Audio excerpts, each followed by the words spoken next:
புதிய தமிழகம் கட்சியினுடைய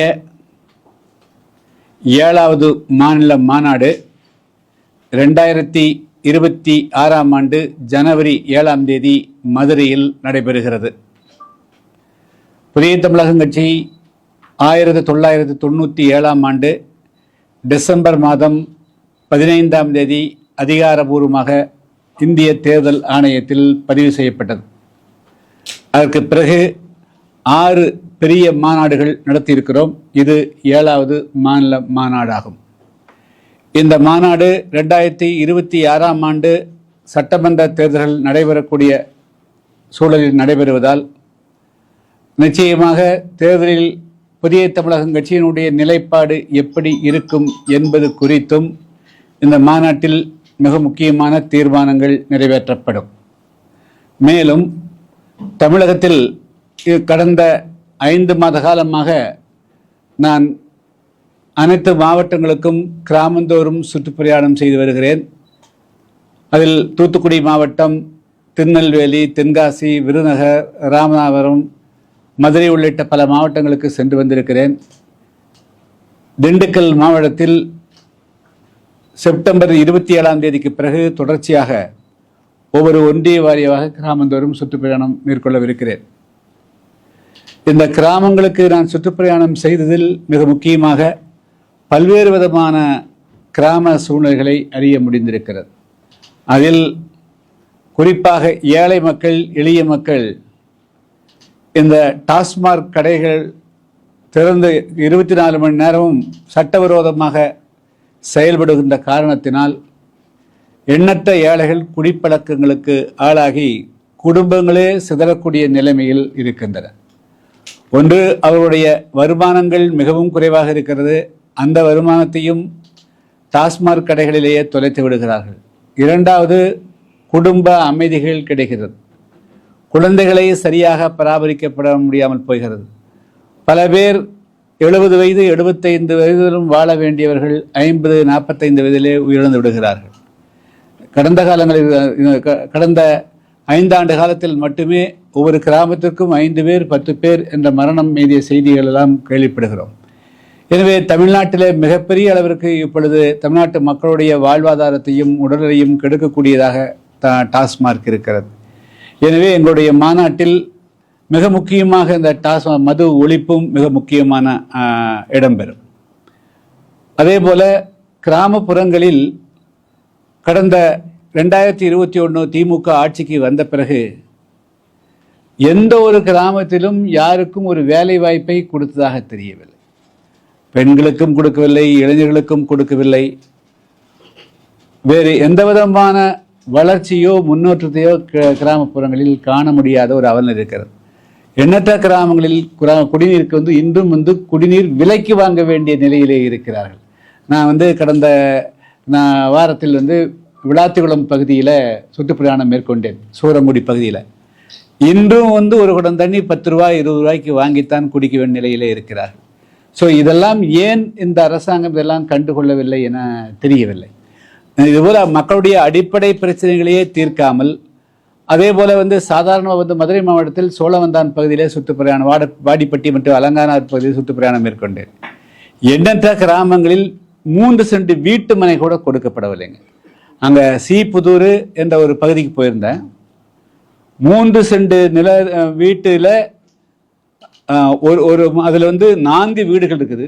ஒவ்வொரு வீட்டுக்குள்ளும் வெறும் 150 ஸ்கொயர் ஃபீட் 200 ஸ்கொயர் ஃபீட் இருக்கிறதுல 3 குடும்பங்கள் வாழக்கூடிய மிக மோசமான நிலைமைகள் இருக்கிறது. அந்த அளவுக்கு சொல்ல முடியாத துயரங்களும் அவலங்களையும் கிராமப்புறத்திலே பார்க்கிறோம். எனவே இதெல்லாம் வரக்கூடிய சட்டமன்ற தேர்தலில் நிச்சயமாக எதிரொலிக்கும் என்றே நான் கருதுகிறேன். எனவே இந்த மக்கள் இந்த தமிழ்நாடு அரசு தினமும் ஒரு புதிய திட்டங்களை அறிவிக்கிறார்கள். ஆனால் 4.5 ஆண்டு காலத்தில் இந்த அரசனுடைய எந்த திட்டமும் முறையாக அடித்தள மக்களுடைய வாழ்வாதாரத்தை மேம்படுத்தக்கூடிய வகையில் ஒரு திட்டம் கூட செயல்பட்டதாக தெரியவில்லை. 2வது, இந்த 100 நாள் வேலை. இந்த 100 நாள் வேலை அப்படிங்கிறது மத்திய அரசினுடைய திட்டம் 2004 கொண்டு வரப்பட்டதுங்க. ஆனால் இந்த 100 நாள் வேலை கூட மாதத்திற்கு 4 நாள் 3 நாள் தான் வேலை கொடுக்குறாங்களே தவிர அதை கூட முழுமையாக கொடுக்கறது இல்லைங்க.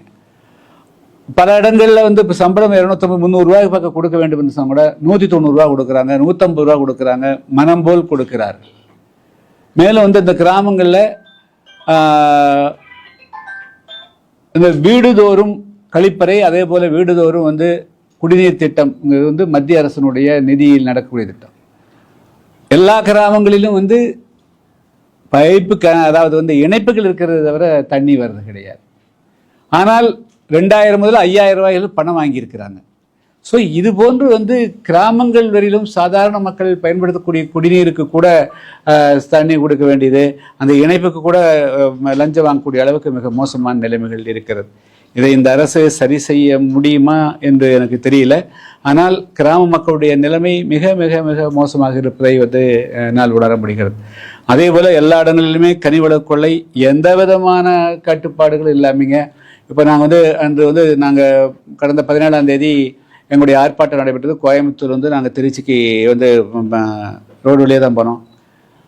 நூற்றுக்கணக்கான லாரிகள் வந்து சட்டவிரோதமாக மணல் அள்ளி லோடு பண்ணி வச்சுருக்கிறாங்க. இதுக்கும் அந்த இடத்துல மணல் அடர்க்க எந்த விதமான அனுமதியும் கிடையாது. இதெல்லாம் எப்படி நடக்குது அப்படிங்கிறது தெரியல.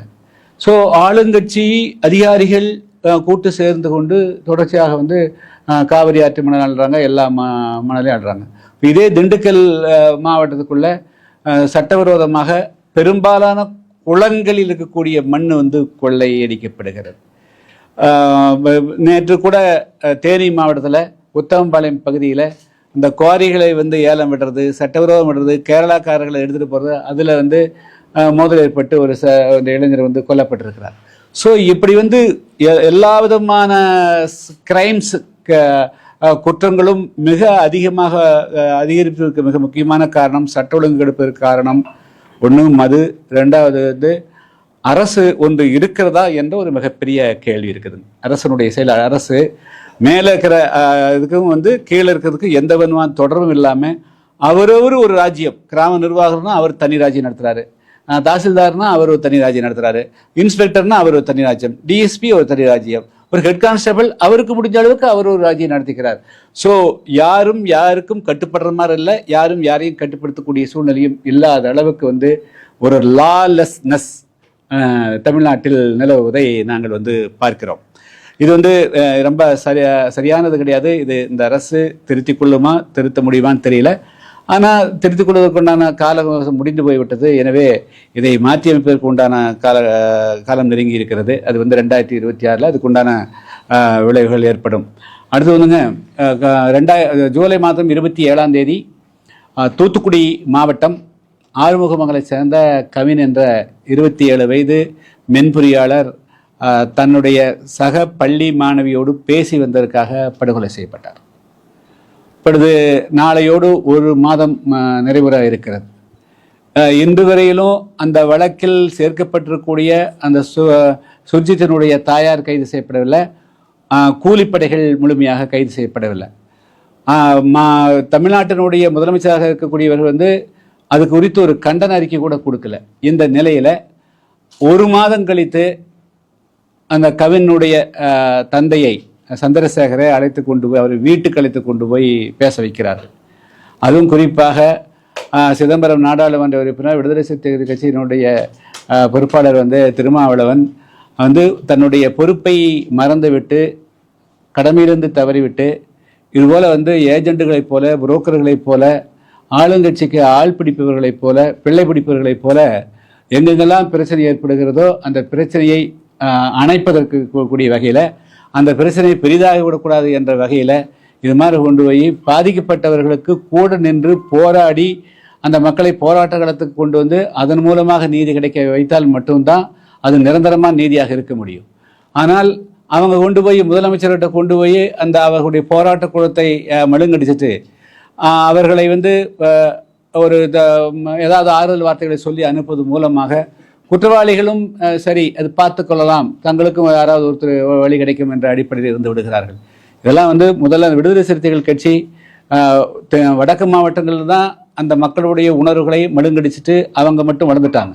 வேங்க வயலில் 4 வருடங்களுக்கு முன்பு குடிநீர் தொட்டியில் மலம் கலக்கப்பட்டது.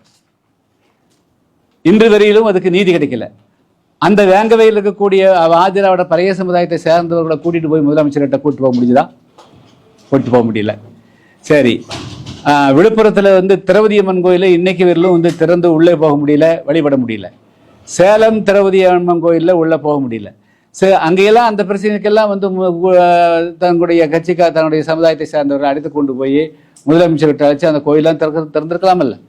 ஆனால் இங்கே வந்து போராடிட்டு இருக்கிறோம். நாங்கள் வந்து கடந்த 17ஆம் தேதி திருச்சியில் வந்து புதிய தமிழகம் கட்சியின் சார்பாக கவின் படுகொலையை கண்டிக்கக்கூடிய வகையிலையும், அதே போல் தனி சட்டம், அதாவது பிரத்யேகமான சட்டம் வரக்கூடிய காலகட்டங்களில் இந்த அதாவது வந்து சாதி மறுத்து தங்களுடைய விருப்பத்தின் பேரில் பழக்கத்தின் பேரில் ஒரு ஆண் ஒரு பெண்ணை நேசித்து திருமணம் செய்து கொள்வதற்கு பாதுகாப்பு அளிக்கக்கூடிய வகையிலையும், அவர்களுடைய உடலுக்கும் உடைமைக்கு எந்த விதத்திலேயும் பாதிப்பு வரக்கூடாது என்ற வகையிலேயும் சட்டம் இயற்றவும், அதையும் மீறி ஏதாவது இது போன்ற அசம்பாவிதம் நடக்கின்ற போது அவருடைய குடும்பத்தாரை முழுமையாக பொறுப்பாக்கி அதை வந்து தண்டிக்கக்கூடிய வகையில் ஒரு பிரத்யேகமான சட்டம் இயற்ற வேண்டும் என்று நாங்கள் தொடர்ந்து வலியுறுத்தி வருகிறோம்.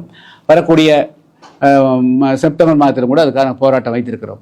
இப்படி போராட்டங்கள் நடத்தி மக்களை வந்து விழிப்புணர்வு வச்சு ரெண்டு தரப்பிலுமே, ஒன்று பாதிக்கப்படக்கூடிய தரப்பும் உண்டாக்கூடிய ரெண்டு தரப்புமே வந்து விழிப்புணர்வு வரணும். கொலை செய்தால் தண்டிக்கப்படுவோம் என்ற உணர்வு அவங்களுக்கு வரணும்.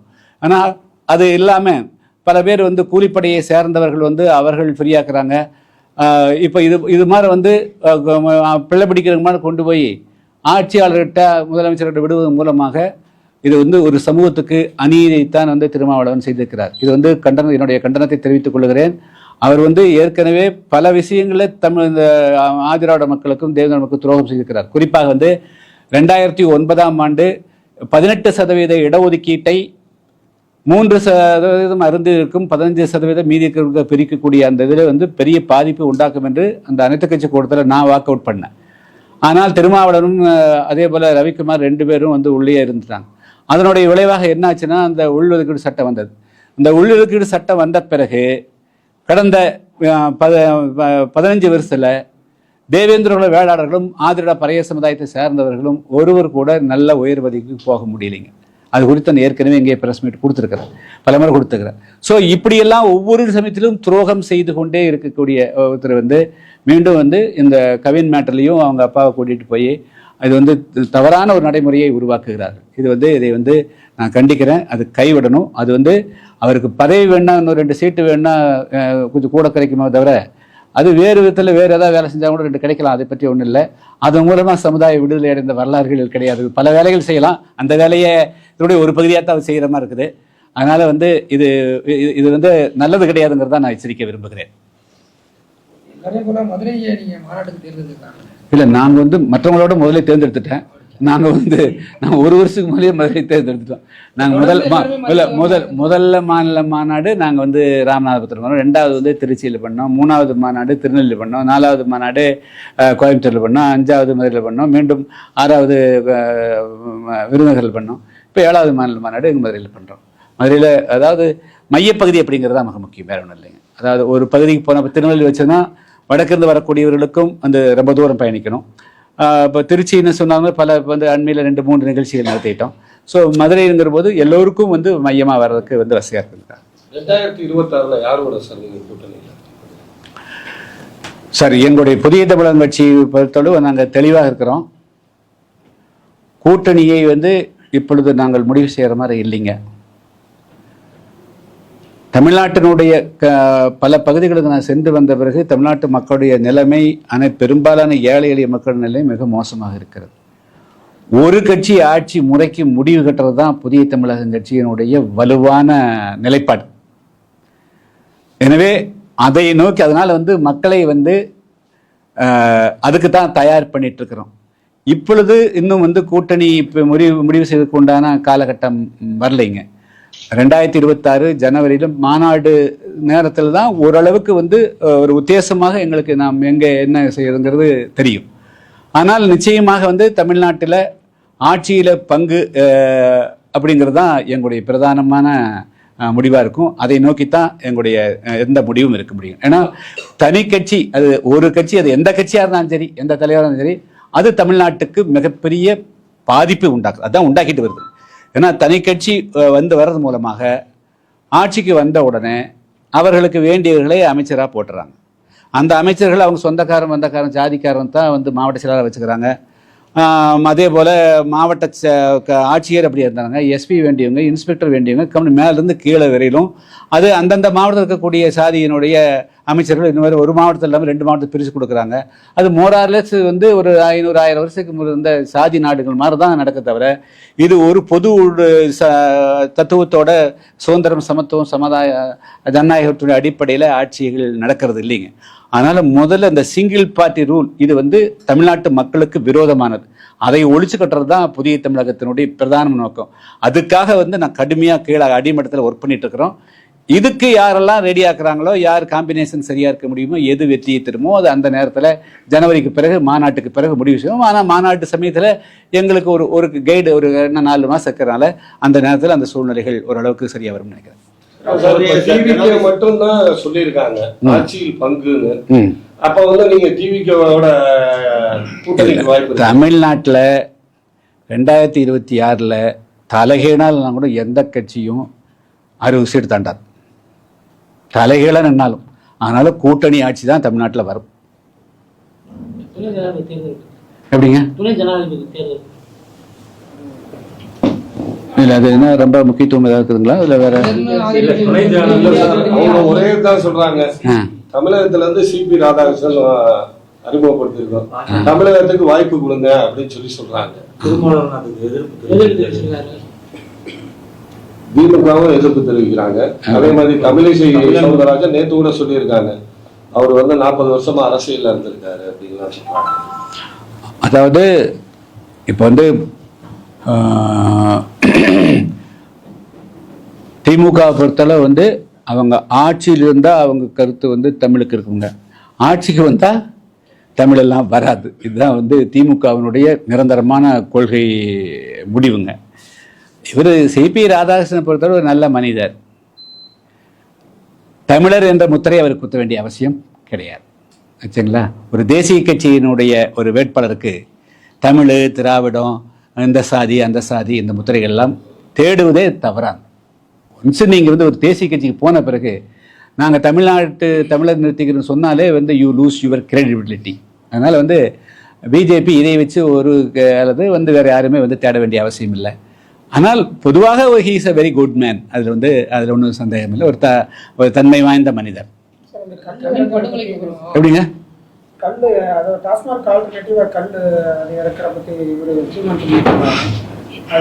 அதுதான் நாங்கள் வந்து அவன் கல் இறக்குனா நாங்கள் வேற மாதிரி பண்ணவங்களுக்கு சொல்லி திருச்சியில் மாநாடு போட்டோம். அவன் கல் இறக்கலையே.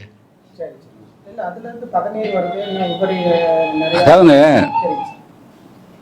தென்னை மரம் அது வந்து ஒரு எப்படி ஒரு பசுவோ அது போல் வந்து பசுவில் பால் கொடுக்குது. அது வந்து தயிர் எடுக்கலாம், மோர் எடுக்கலாம், வெண்ணெய் எடுக்கலாம், நெய் எடுக்கலாம். ஆச்சுங்களா? ஸோ இதுபோல் வந்து அதே போல் அதை வந்து பால் பவுடராக பண்ணலாம். இதுபோல் எண்ணற்ற பொருட்கள் வந்து பால்லேருந்து தயாரிக்க முடியும். அதே போல் தென்னை என்பது வந்து அதே போல் தான். தென்னையில் வந்து தேங்காய் எடுக்க முடியும், இளநீர் எடுக்க முடியும், தென்னை நார் எடுக்க முடியும். தேங்காயிலேருந்து இளநீரை வந்து முதலெல்லாம் வந்து இப்போ பதப்படுத்தி அதை வந்து வெளிநாட்டுக்கு ஏற்றுமதி செய்ய முடியும். அதனால் நேரடியாக தென்னையிலேருந்து விளைவிக்கக்கூடிய அந்த பொருளை வைத்து தென்னை விவசாயிகளும் பண்ணை இருக்கக்கூடியவர்களும் பயன்பெற முடியும். இவங்க ஏன் கல் இறக்கணும்னு தவறான வழிக்கு போகிறாங்க? ஆச்சுங்களா? இதே இன்னைக்கு வந்து ஒரு தேங்காய் இன்னைக்கு வந்து 28 ரூபாய்க்கு விற்குதுங்க. ஆச்சுங்களா? இதே விவசாயிகளுக்கு வந்து நல்ல பலன் தரக்கூடியது. அதுபோல் தென்னையின் மூலமாக இன்னும் பல நன்மைகள் அந்த மட்டையிலேருந்து நார்லேருந்து எல்லாமே இன்னைக்கு பயனளிக்கக்கூடியதாக போயிடுச்சு. ஆனால் கல் வந்து அவங்க வந்து அது ஏற்கனவே சொல்லிக்கிறேன், கல் அது ஒரு மதுபானம். அது தவறாக வந்து அது உணவு என்று அது பிரச்சாரம் பண்ணாங்க. அது வந்து ரொம்ப ஆபத்தானது. அதாவது அந்த கல் அந்த பாலையிலிருந்து வெளியேறுகின்ற பொழுது அது ஒரு சுத்தமானது. இப்போ மலை ஆகாயத்தில் இருக்கிற போது வந்து அது வந்து 100% பியூர். அது மேலே மேகத்தில் இருக்கிற போது அதே இங்கே வந்து நம்ம சுற்றுப்புறம் சொல்கிற போது அப்போயே வந்து பாக்டீரியா வந்துடுது, வைரஸ் வந்துடுது, டஸ்ட் வந்துடுதுங்க. நிலத்துக்குள்ளே போனோன்னு என்னாகும்? அந்த எந்த நிலம் அந்த கருப்பு நிறம் வந்ததுன்னா அதுக்கு தகுந்த மாதிரி மாறும், சிவப்பு நிறம் வந்தால் அதுக்கு தகுந்த மாதிரி மாறும், ஓடையாக இருந்தால் அதுக்கு தகுந்த மாதிரி கலர் மாறும். ஸோ அது மாதிரி அதே போல தான் கல்லும் வந்துங்க அந்த பாலையிலிருந்து வெளியேறுகின்ற பொழுது அதனுடைய தன்மை என்பது தட் இஸ் அ கால்டு நீரா. அதில் வேணால் கொஞ்சம் ப்ரோபயாட்டிக் இருக்குங்க.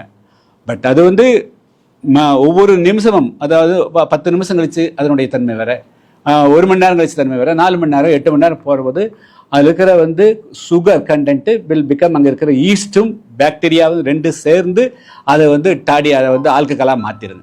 ஸோ 4% ஆகும், 8% ஆகும், 4 16% ஆகும். ஸோ அது மொலாசஸாக கூட மாறுங்க ஒரு 2 நாள் கழிச்சா. ஸோ அது இன்னைக்கு இருக்கிற பீரை காட்டிலும் சாதாரணமான அந்த ஒயினை காட்டிலும், ரெட் ஒயினை காட்டிலும் மிக மிக ஆபத்தானது கல்லுங்க. அதனால் அது தெரியாமல் யாரோ சொல்லி கொடுத்துக்கிறாங்க. அவருக்கு மருத்துவத்தை பற்றி தெரிய வாய்ப்பில்லை இல்லைங்களா? யாரும் எப்படி பேசணும்னு அவர் தப்பு பேசிட்டார் ஆச்சுங்களா? அதனால எந்த விதமான அதில் எந்த உணவுனா 3 இருக்கணுங்க. அதாவது protein it is a must, 2 fat இருக்கணும், கார்போஹைட்ரேட் இருக்கணும், விட்டமின்ஸ் இருக்கணும், மினரல்ஸ் இருக்கணும் ஆச்சுங்களா? அதுபோக ஃபைபர் இருக்கணும், ஃபைபர் கண்டென்ட் இருக்கணும். எதுவுமே அதில் கிடையாது, வெறும் மியர் சுகர். இப்போ டயபெட்டிஸ் நம்பி நான் ஒத்தமர கல்லும் உப்பு கருவாடும் சாப்பிட்டா, உப்பு கருவாடு வச்சா பிபி ரைஸ் ஆகும், ஒத்தமர கல் சாப்பிட்டா சுகர் ரைஸ் ஆகும். என்ன ஆகுங்க? இதை நம்பி குடிச்சு வயிறு வீங்கும், அப்போ கிட்னி ஃபெயிலியர் ஆகும், ஹார்ட் ஃபெயிலியர் ஆகும், பிரெயின் மெமரி போகும், லைஃபே 20 வருஷம் போயிருங்க. ஸோ அதனால் கல் மிக மிக ஆபத்தானதுங்க. சிபிஎம் மாநில சண்முகம் என்ன சொல்லியிருக்காங்க, அந்த மாதிரி காதல் திருமணம் பண்றது எங்க கட்சியில் ஊற்றுவாங்க நாங்க சொன்னீங்க. அதே மாதிரி பாஜக மாநில முன்னாள் மலித்துறை அண்ணாமலையும் இப்ப கட்சிகள்லாம் காதல் திருமணம் பண்ணி வைக்கிறதுக்காக அவங்க அலுவலகத்தில் சொல்லிட்டு இருக்காங்க. இது எப்படி? இல்லை, முதல்ல இந்த காதல் திருமணம் பண்ற வேலை இருக்கட்டுங்க. முதல்ல இந்த பெற்றோர்கள் இந்த மாதிரி இளைஞர்களுடைய விருப்பத்துக்கு மாறாக அவர்களை கொலை செய்வது தவறு, அவர்களை குற்றவாளி ஆக்கக்கூடாதுங்கிற அட்வைஸ் பண்ணணும். அஃப்கோர்ஸ் சண்முகம் சொன்னதில் எந்த விதமான தப்பும் கிடையாது. அவர் இந்த மாதிரி பண்ண முடியாமல் அவர்கள் இறப்புக்கு ஆளாகிறார்கள், அவர்களுக்கு பாதுகாப்பு கொடுப்போம் என்ற ஒரு நல்ல நோக்கத்தில் சொல்லியிருக்கிறார். அதனால் அவர் சண்முகம் ஒரு பரந்த மனப்பான்மையோடு சொல்லுகிறார். அதை நம்ம குற்றமாகவோ தவறாகவோ கருத இயலாது.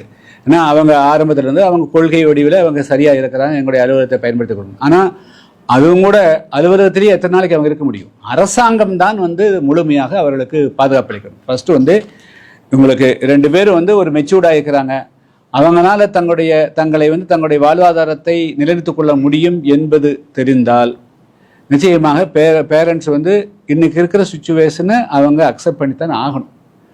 அதுக்காக எக்ஸ்ட்ரீமா போய் கூலிப்படியாக வருது, அவர்கள் குற்றவாளி ஆகிறது, அவர்கள் சிறைக்குள்ள போகிறது. இவங்க சிறைக்குள்ள போயிட்டு என்ன கௌரவத்தை இவங்க மீட்க முடியும்? இவங்க லைஃப் என்ன கௌரவத்தை இருக்க முடியும்? இப்போ சுர்ஜினுடைய அப்பா ஒரு சப் இன்ஸ்பெக்டரா போலீஸ், அம்மா ஒரு சப் இன்ஸ்பெக்டரா போலீஸ், அவங்க கூலிப்படைக்கை பண்ணவங்க 5-6 பேர் இருக்கிறாங்க. ஸோ இப்போ இவனுடைய வாழ்க்கை இது என்ன கௌரவம் மீட்கப்பட்டிருக்கிறது? இந்த பையன் மெச்சூர்டு, இவன் ஈஸ் ஏர்னிங் ஒரு நியர்லி 1 lakh. அந்த பொண்ணு ஒரு சித்த மருத்துவர், ஆல்சோ ஏர்ன் 30,000-40,000 rupees ஏர்ன் பண்ணும். அவங்களால குடும்பத்தை நல்லா நடத்த முடியுங்கிற போது அப்போ எனக்கு விருப்பம் இல்லை, நீங்கள் போய் மேரேஜ் பண்ணிக்கணும், அப்படி ஒதுங்கிறது தான் சரியாக இருக்க முடியுமே தவிர.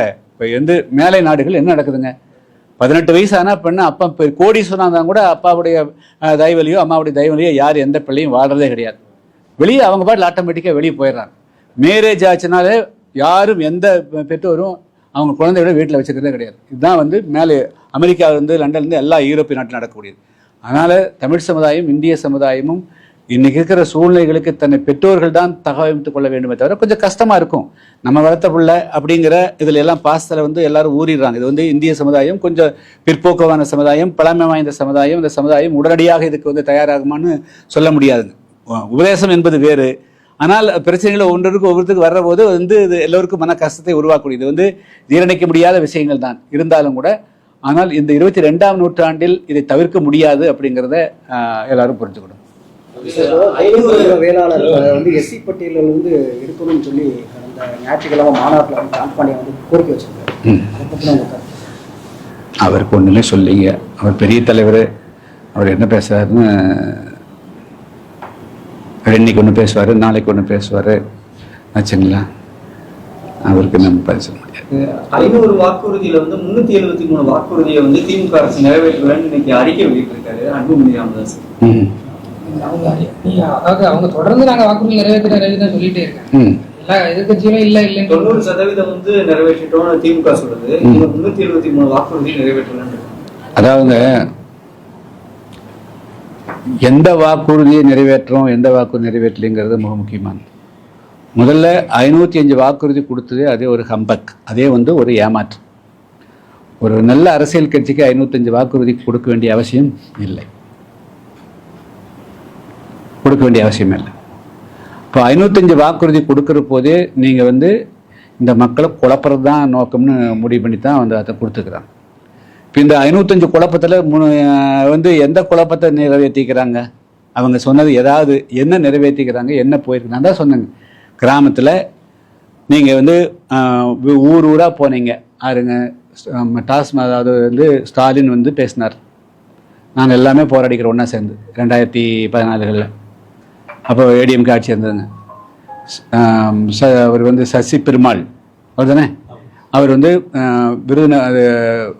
நாகர்கோயிலில் டவரில் ஏறி உயிரிழந்தார். அப்போ தமிழ்நாடெங்கும் மதுக்கடைகளை மூட வேண்டுங்கிற போராட்டம் இருந்தது.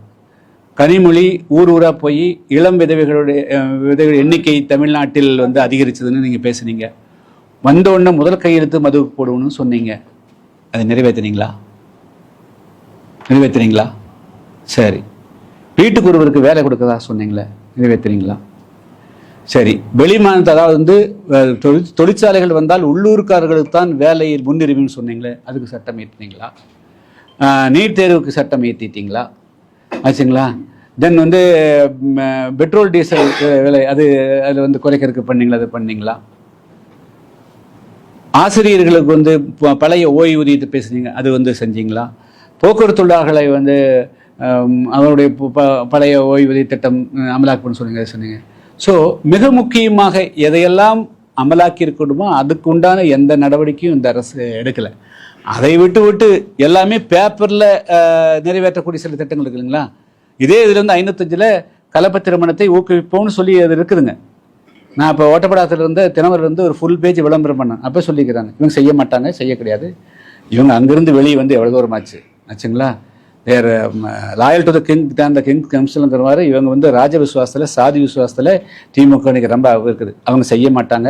அவங்க ஆட்சியில் தான் அதிகமான தப்பு நடக்க போகணும். அதே மாதிரி தான் இன்னைக்கு அதிகமான கௌரவ கொலைகள் யார் ஆட்சி நடந்திருக்குன்னா இந்த சுத்த சுயம்பராசங்கள், இவங்க முற்போக்கு சிந்தனையாளர், முற்போக்கு இவங்க ஆட்சியில் தான் அதிகமான கொலைகள் நடந்திருக்கு.